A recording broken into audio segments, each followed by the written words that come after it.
Hi everybody, this is Alexine. I'm your English 098, 099 professor, and I thought I would make us a video to celebrate that we finished our second week of this course. I'm really impressed with the work that you're putting in so far, and so this video is just to give you some reminders and then to shout out some of your classmates who've done some really good work.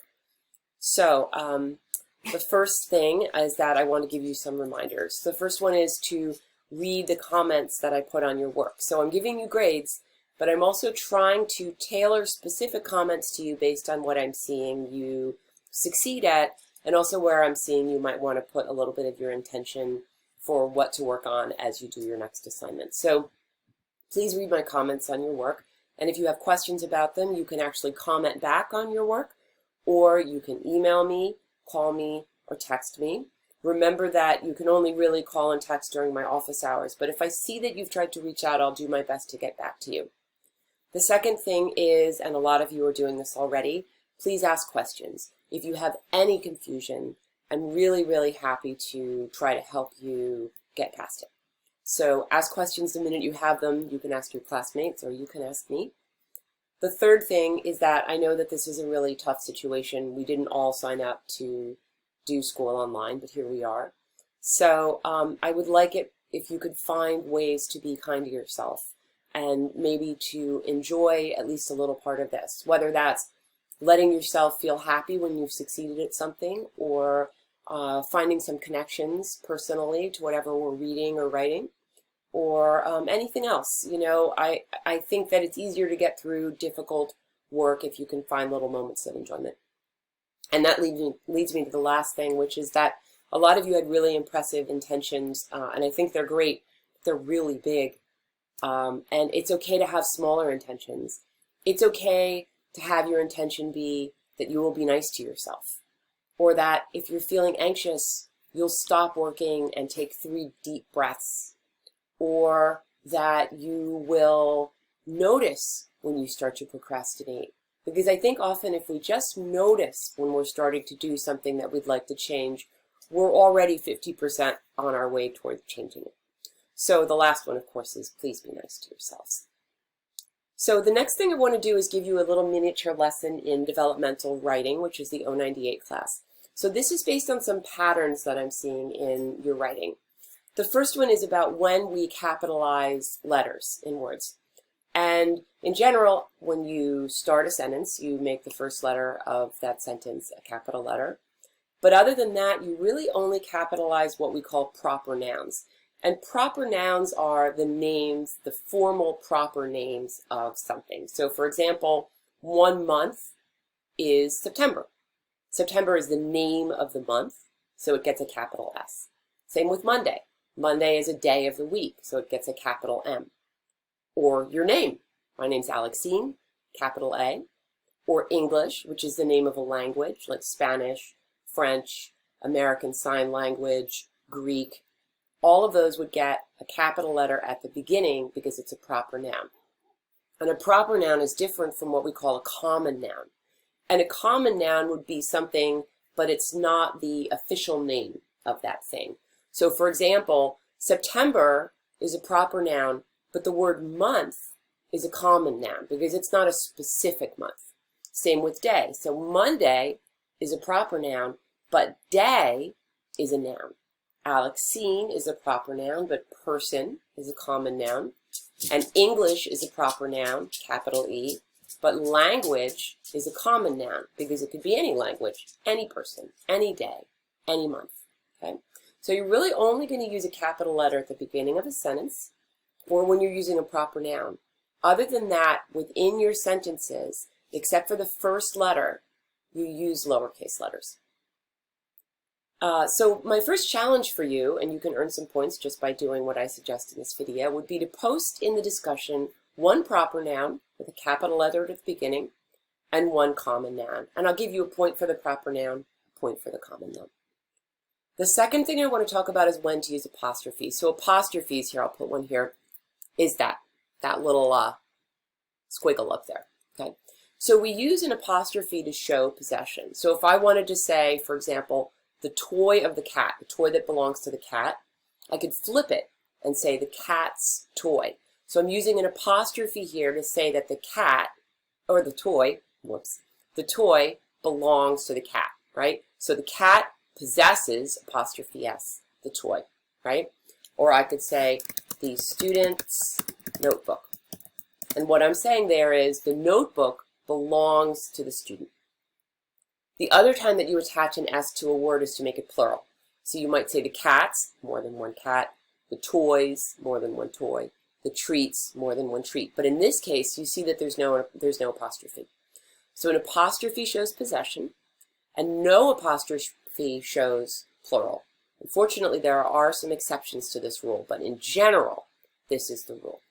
So your second little extra credit assignment is write me one sentence that uses an apostrophe, in other words, that shows possession, and one sentence that has a plural noun, in other words, more than one, no possession, therefore no apostrophe. So the next thing I want to do is offer 2 shout-outs. The first shout-out, which is for excellent work, goes to Lonnie Maldonado. Sorry, Lonnie, I hope I'm saying your name right.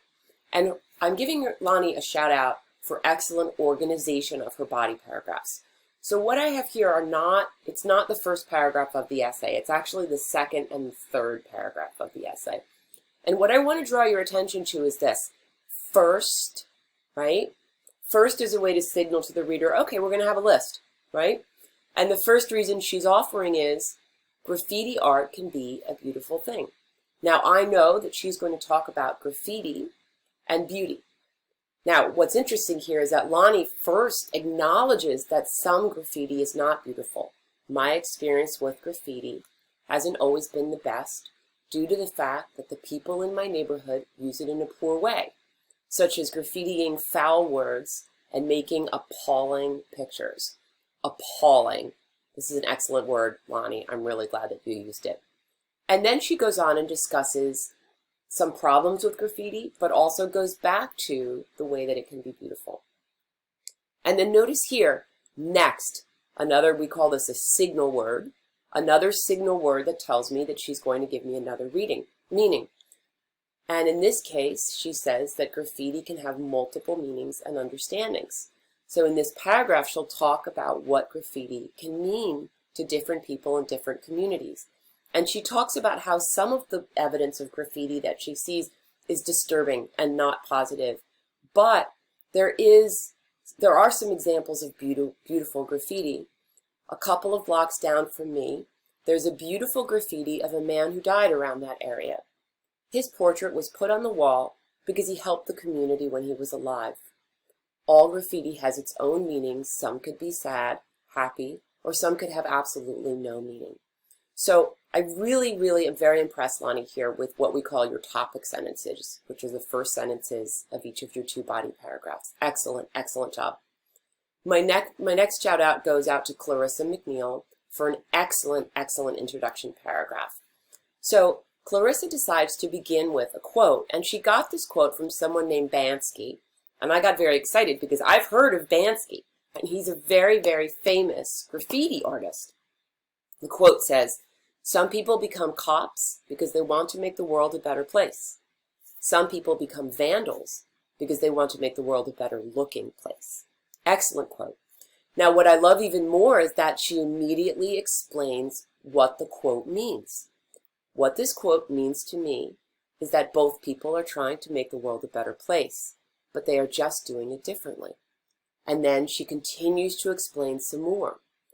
What I mean by this is that cops make the world a better place by taking crime off the streets, whereas artists make the world a better looking place by expressing their feelings and making someone's day when they see their art.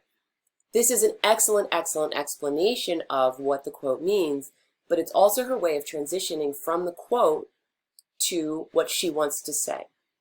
In the article, Graffiti in Its Own Words, they talk about how graffiti is a way for people to express their feelings. Very good. She refers to the article. She makes a connection to what the article is about. Also, they explain how graffiti was first created and how it expands to the internet. And now the last sentence, excellent Clarissa, is her thesis statement, which is what she wants us to agree with by the time we're done reading her essay. Graffiti to me adds to the community rather than takes from it. Excellent, excellent, very well organized introduction paragraph. Clarissa McNeil, whoever you had as your English teacher before you came to my class, thank them because they really did an excellent job teaching and you did an excellent job of learning. So finally, I wanted to talk about the various methods that you guys mentioned when it comes to dealing with vocabulary words. So we had a lot of really good ideas and I just wanted to share them so that you had all of them available. So the ideas included looking up the words online, and in parentheses, these are your classmates who suggested this idea. Another one was pay attention when other people use the word. I love this. You hear someone use a word you don't know, you could say, that's a great word. What does it mean?